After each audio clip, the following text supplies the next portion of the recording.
So in this video, I'm gonna be giving you 3 reasons for why I attend 100% of the classes at a college with 0% attendance policy.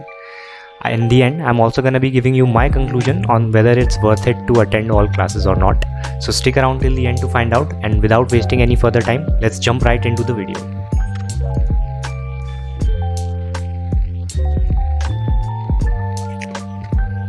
So hey guys, welcome to my channel. My name is Karthik Chopra and I'm a final year student at BITS Pilani Goa campus. तो यार BITS Pilani it's pretty famous for its 0% attendance policy. इस college से काफ़ी entrepreneurs निकले हैं and BITS Goa से इन particular recent times में काफ़ी यूट्यूबर्स भी आए हैं, जैसे क्यूरियस हरीश एंड ईशान शर्मा।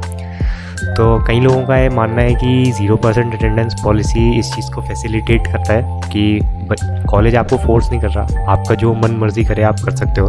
आपको क्लास जाना है तो जाओ, वरना मत जाओ। आपको अपने कुछ स्टार्टअप पे काम करना है तो आप वो कर सकते हो। कुछ आपको अपना अलग ही पैशन फॉलो करना है तो आप वो भी कर सकते हो। तो फिर मैं सारी क्लासेस क्यों जाता हूँ? क्या पढ़ाई करना मेरा पैशन है? नो। तो इसीलिए मैंने सोचा कि I will make this video about why I attend all classes despite a 0% attendance policy. So yeah, let's get into it.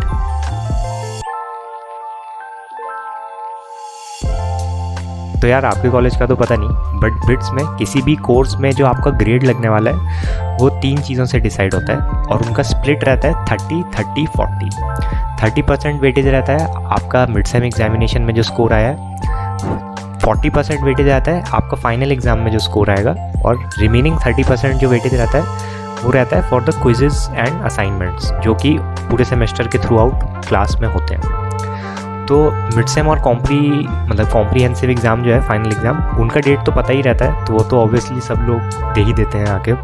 But ये जो 30% क्विजेस और असाइनमेंट्स का वेटेज है वो कभी भी हो सकता होता है। तो कुछ प्रॉफ्स जो हैं वो अनाउंस करते हैं डेट, लेकिन कुछ प्रॉफ्स क्या करते हैं, वो क्लास में कभी भी सरप्राइज़ क्विज़ ले लेते हैं।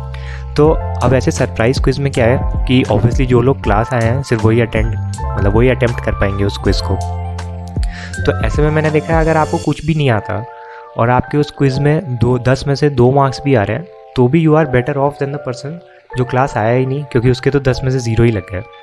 और मैंने ऐसा ऑब्ज़र्व किया है कि थ्रू आउट द सेमेस्टर अगर आपके 2-2 मार्क्स भी ऐसे आते रहें तो भी you will gain a significant advantage over the person जो क्लास आया ही नहीं और उसने बहुत सारे ऐसे क्विजेज असाइनमेंट्स मिस कर दिए।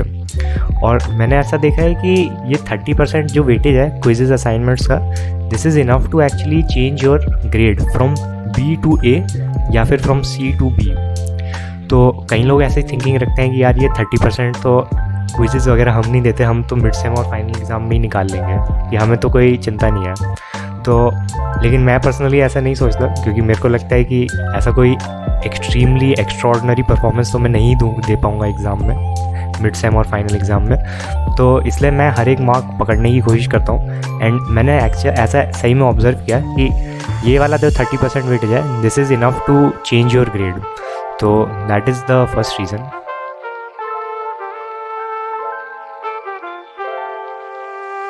तो यार मैं तो काफ़ी लेज़ी इंसान हूँ, और अगर कोई चैप्टर मेरे को खुद से पढ़ना हो जिसका मैंने क्लास अटेंड ना किया हो एग्ज़ाम से जस्ट पहले, तो वो मेरे को एक बहुत ही अपहिल टास्क लगता है, क्योंकि उस चैप्टर में मेरा कुछ बैकग्राउंड नहीं होता, मेरे को पता नहीं होता कि इसमें इंपॉर्टेंट चीज़ क्या है। मतलब पूरा चैप्टर पढ़ना तो भाई बहुत ही मुश्किल काम लगता है मेरे को। तो मैंने ये देखा है, अगर आप क्लासेस आपने अटेंड करी हैं किसी कोर्स की, तो आपको आइडिया रहता है, आपके दिमाग में कुछ ब्लर इमेज बनी रहती है कि हाँ यार प्रोफेसर ने कुछ इस तरह की चीज़ पढ़ाई थी और इस तरह का कॉन्सेप्ट उसने इस तरह के प्रॉब्लम में यूज़ किया था। तो आपको अगर सारी चीज़ें क्लास में पढ़ाई हुई समझ में नहीं भी आई हुई, तो भी आपको थोड़ा आइडिया रहता है कि हाँ यार प्रोफेसर इस तरह का क्वेश्चन करा रहा था, तो इस कॉन्सेप्ट, ये वाला concept is more important than ये वाला कॉन्सेप्ट। और अगर एग्ज़ाम में क्वेश्चन आने का प्रिडिक्ट कुछ करना है हमें, तो वी नो कि हाँ ये वाले पोर्शन से ज़्यादा चांस है कि क्वेश्चन आएगा एग्ज़ाम में, एज़ कम्पेयर टू अगर आपने क्लासेस अटेंड नहीं करी। तो कई बार ये चीज़ आइडेंटिफाई करनी काफ़ी मुश्किल हो जाती है कि यार इंपॉर्टेंट कौन सा पार्ट था।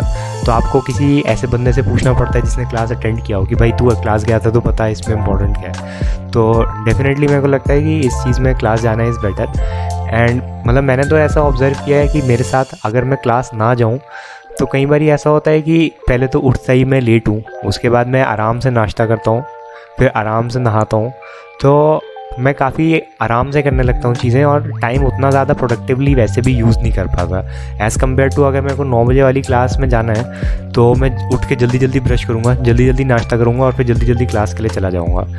तो मैं टाइम को ज़्यादा एफिशिएंटली यूज़ कर पाता हूँ by going to class even in things, मतलब जो कि क्लास जाने से इंडिपेंडेंट है। मतलब मैं सारे काम जल्दी जल्दी करने की कोशिश करता हूँ जस्ट सो दैट मैं क्लास टाइम पे पहुँच पाऊँ।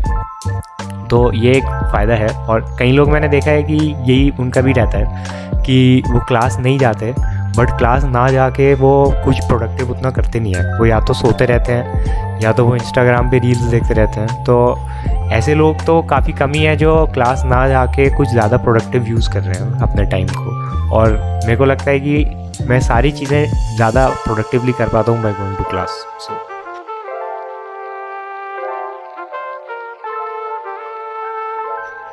तो यार generally I have seen that professors seem to like students that attend classes even if you are not the most academically best student, आपके बहुत अच्छे मार्क्स नहीं भी आते तो भी the professor will like you much more than the student जिसके अच्छे मार्क्स आते हैं बट वो क्लास नहीं आता रेगुलरली।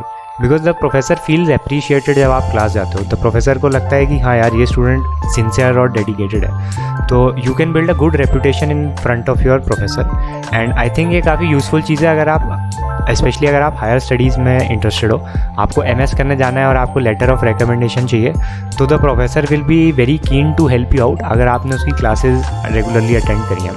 अदर देन दैट अगर आप वो किसी भी प्रोफेसर के साथ किसी रिसर्च टॉपिक में कंट्रीब्यूट करना चाहते हो, कुछ प्रोजेक्ट पे काम करना चाहते हो, तो the professor will be very keen to help you out, क्योंकि वो प्रोफेसर के सामने आपकी अच्छी इमेज होगी कि हाँ यार ये बच्चा तो रेगुलरली क्लास आता है, तो अगर मैं इसको अपने साथ रिसर्च में इन्वॉल्व कर लूँगा तो there is a good chance that he और she will regularly show up and we will be able to get work done. तो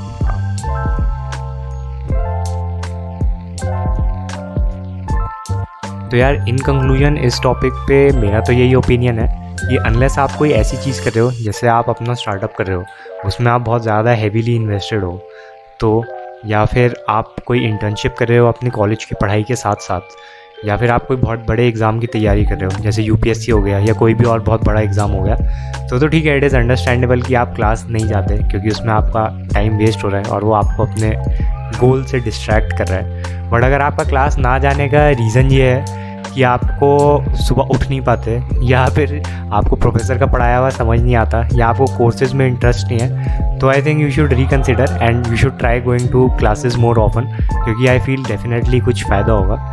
एंड या मतलब वैसे आपको क्लास जाना है या नहीं, इन दी एंड तो ये आपकी चॉइस है, मैं तो बस अपना ओपिनियन बता रहा था। तो या this was the video and if you like the video please like and subscribe and या कमेंट्स में बताओ कि क्या आप क्लास जाते हो एंड या थैंक यू फॉर वॉचिंग।